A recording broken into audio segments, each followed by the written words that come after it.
Dunque, la ringrazio Presidente, ringrazio i colleghi che sono intervenuti per il dibattito. Cercherò di essere breve perché vorrei ascoltare il più possibile le dichiarazioni di voto prima di recarmi al Quirinale per il tradizionale pranzo col Presidente della Repubblica e quindi cercherò di concentrare le mie repliche solamente sulle cose che non ho già detto, insomma, eviterò di tornare su temi sulle quali ho già chiarito le posizioni del Governo. Consentitemi in apertura, all'esito di questo dibattito, di esprimere la mia personale solidarietà, la solidarietà di tutto il Governo alla opposizione per la perdita di Viktor Orban, principale fonte di ispirazione e principale argomentazione da un decennio a questa parte in quest'Aula, che oggi chiaramente comincia ad avere delle sue difficoltà. Collega Rosato, non sono d'accordo, come lei sa, sul superamento dell'unanimità, è un tema sul quale ho risposto moltissime volte e ribadisco il fatto che quello che noi abbiamo dimostrato in questi anni è che la politica alla fine le sue sintesi le sa trovare. Noi abbiamo trovato sintesi anche sui temi che erano più divisivi, anche sulla vicenda ad esempio dell'Ucraina in questi anni e quindi continuo a ritenere che il problema dell'Europa semmai stia da un'altra parte e non ci torno perché l'ho detto nella mia relazione. Il punto è quanto si rispettano quelle sintesi politiche, quanto quelle sintesi politiche stabiliscono quale debba essere la linea dell'Unione Europea e quanto quelle sintesi politiche vengono ribaltate da decisioni di persone che però, a differenza dei politici e di chi prende quelle decisioni, non possono essere sindacate e sindacabili.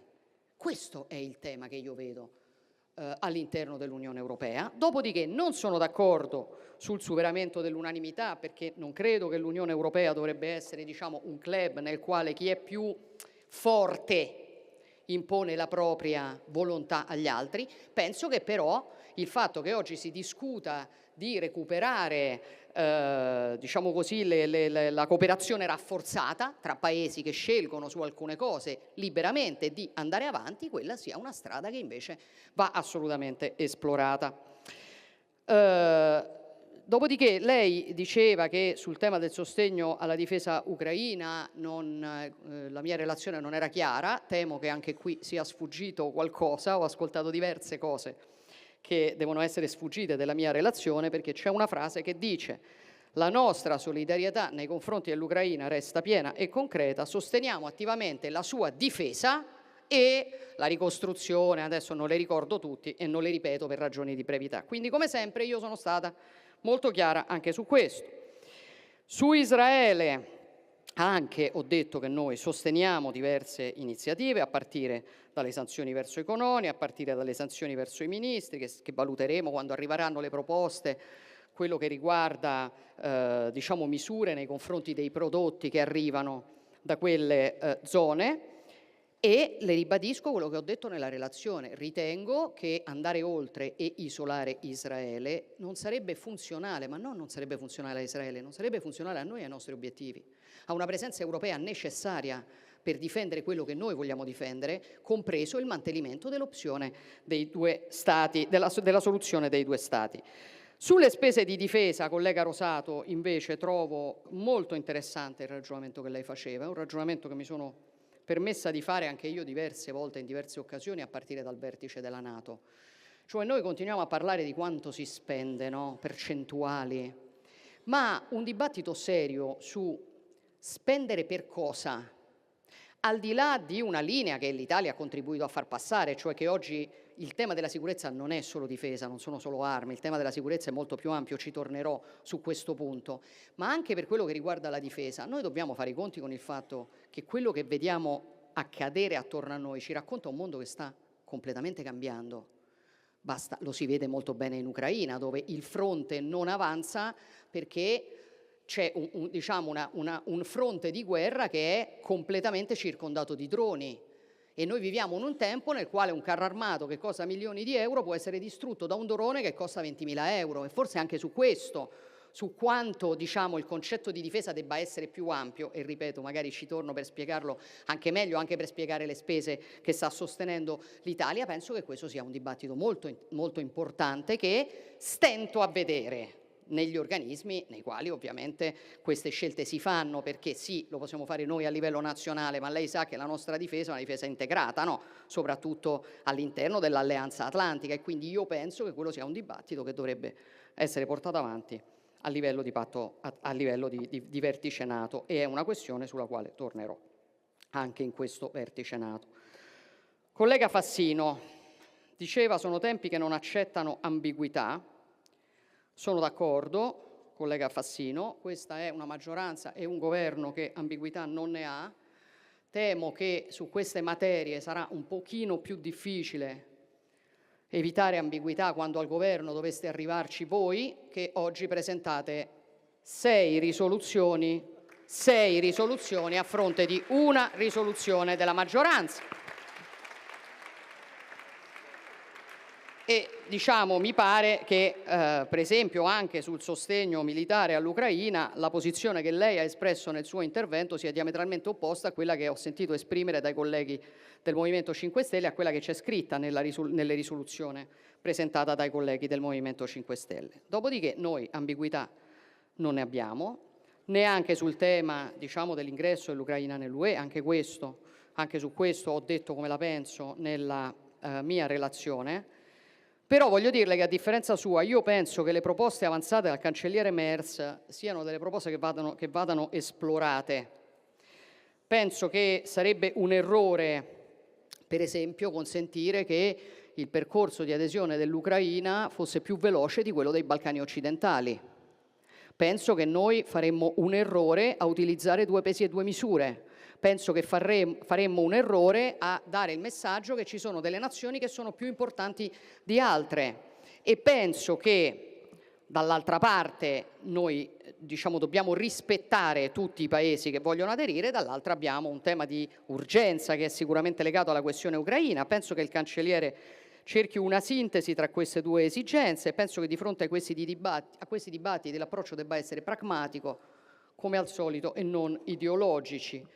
E lo dico anche in riferimento ai Balcani, ricordando, mi pare che qualcuno lo citasse, forse non ricordo, collega Del Barba, collega Della Vedova, i Balcani, alcuni dei paesi dei Balcani occidentali sono stati tra i primi a proporre un dibattito su questo tema e a proporre delle forme diverse rispetto a o integrative rispetto a quelle dell'adesione tradizionale come noi la conosciamo. Dopodiché, collega Fassino, lei diceva che la mia ricostruzione è caricaturale. Se mi permette, io penso che la sua ricostruzione sui miei rapporti con l'Unione Europea sia caricaturale.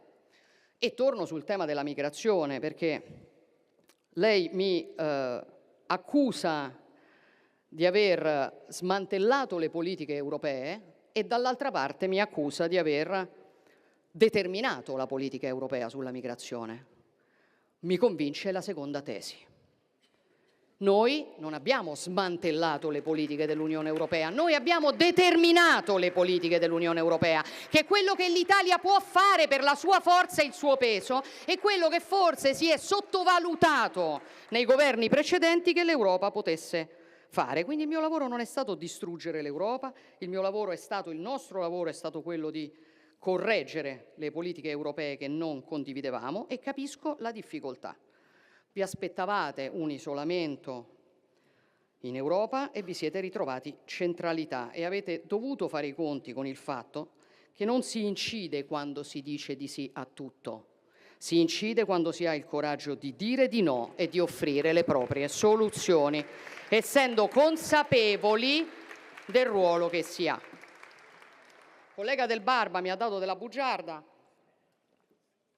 Mi dispiace, ma non sono io a sostenere che il governo Renzi abbia barattato la flessibilità con una maggiore accoglienza agli immigrati. Lo ha sostenuto una persona molto più autorevole di me, della quale io ho condiviso pochissime posizioni nel corso della sua storia politica, ma è sicuramente una persona alla quale riconosco una autorevolezza importante. Quella persona si chiama Emma Bonino. Emma Bonino dichiarò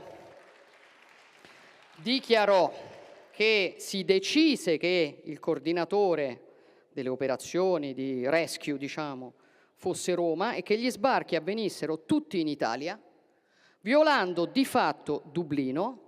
Dice Emma Bonino, lo abbiamo chiesto noi, lo abbiamo fatto noi, in cambio di flessibilità. 2014-2016. I risultati li abbiamo visti.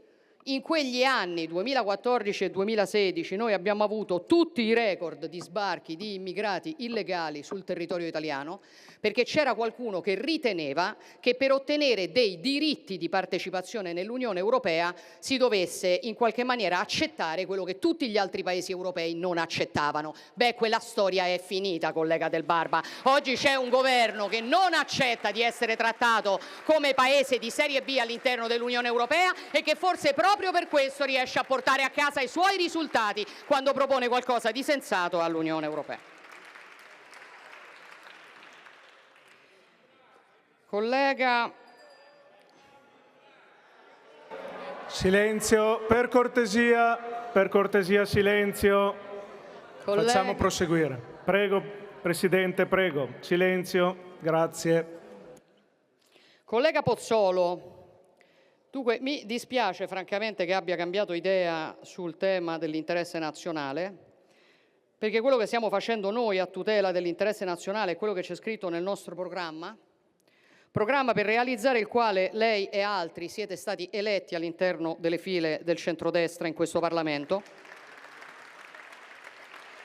Ciò nonostante, per ben 6 volte avete votato contro la fiducia a questo governo, insieme collega Schlein, collega Conte, collega Renzi e compagnia. Votare contro la fiducia a un governo, votare contro la fiducia a un governo, per chi ci ascolta, significa votare per mandare a casa quel governo. Esatto, bene. Io penso, collega, che fare quello che serve alla sinistra non sia mai difendere l'interesse nazionale e quindi di grazia non mi si parli di vera destra, perché la vera destra non è mai funzionale alla sinistra.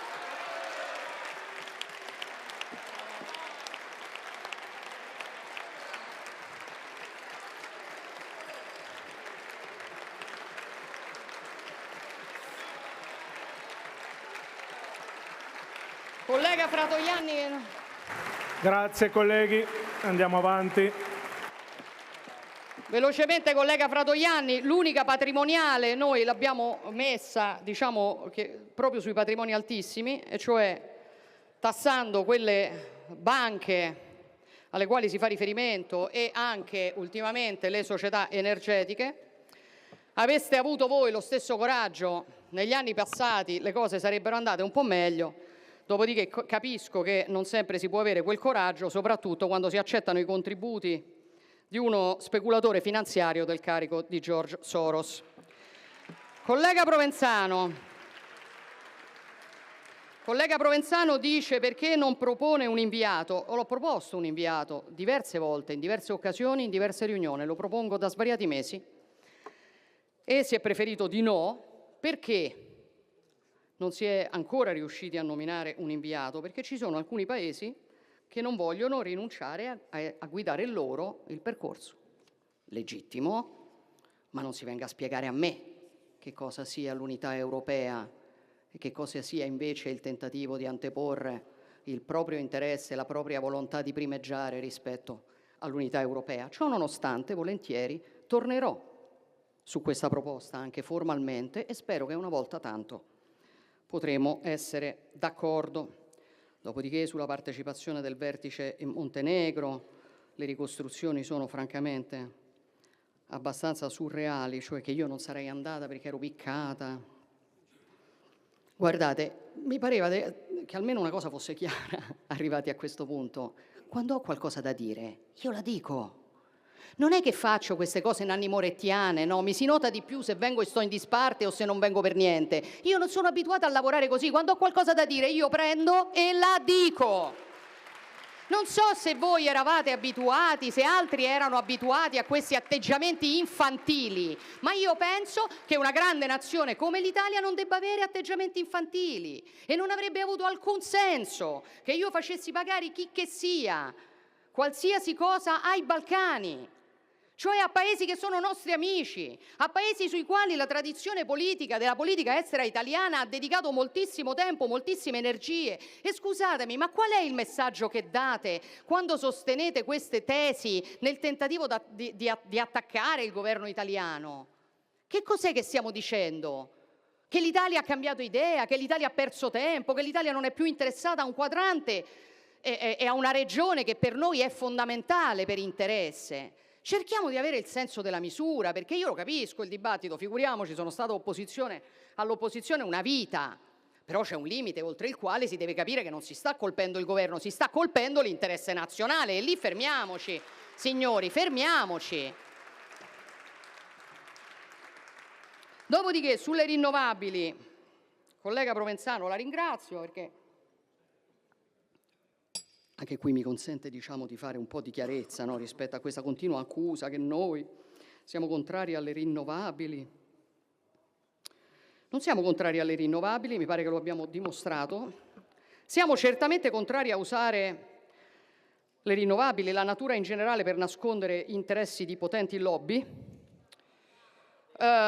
Consideriamo le rinnovabili un pezzo fondamentale del mix energetico. Siamo sì contrari alla speculazione sulle rinnovabili e certamente siamo intervenuti su questo per impedire che i costi della decarbonizzazione si trasformassero in rendite eterne su impianti che erano già stati pagati in bolletta dai soldi dei cittadini.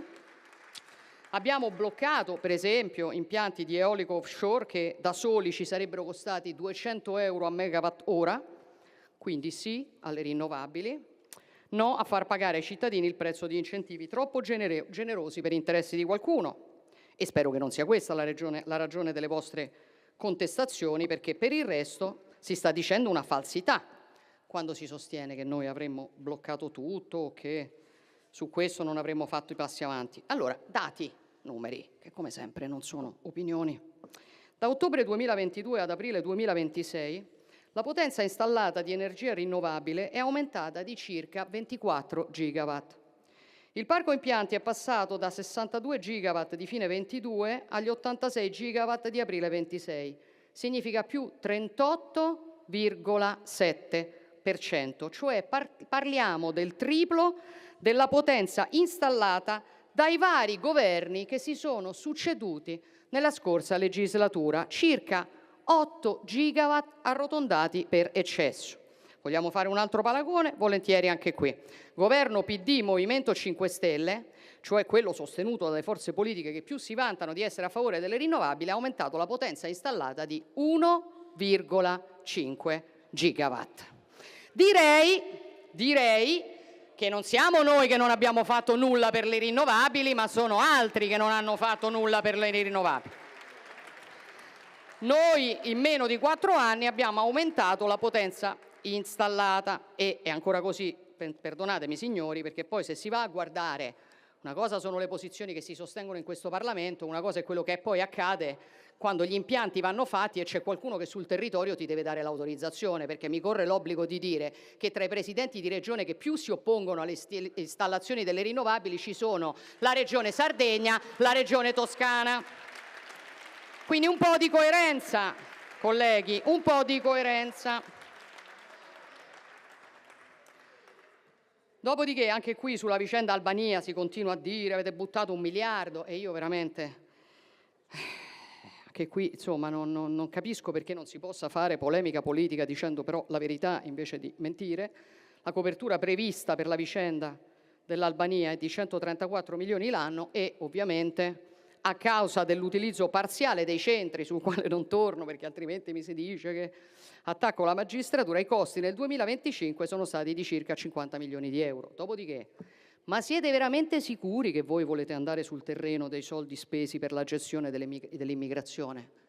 Perché io non ho problemi a farlo. Nel 2014, quando al governo non c'eravamo noi, ma c'era la sinistra, L'Italia ha speso oltre 110 milioni di euro, quindi più del doppio di quello che ci è costata l'Albania quest'anno, non per combattere l'immigrazione clandestina, cioè la ragione per la quale noi spendiamo queste risorse, no, l'ha fatto per finanziare Mare Nostrum, che ha portato per l'appunto, si lega a quello che dicevamo prima, in Italia oltre 156.000 migranti irregolari. Colleghi, In quegli anni, quindi torniamo a quello che dicevamo prima, 2014-2016 sono sbarcati in Italia più di 500.000 di immigrati irregolari. E sapete quanto ci è costato in termini di accoglienza? Tra gli 8 e i 10 miliardi di euro. Noi 10 miliardi di euro li abbiamo spesi per abbattere il cuneo fiscale sui lavoratori di questa nazione. Voi li spendevate per accogliere gli immigrati. Quindi consiglio, da questo punto di vista, maggiore prudenza.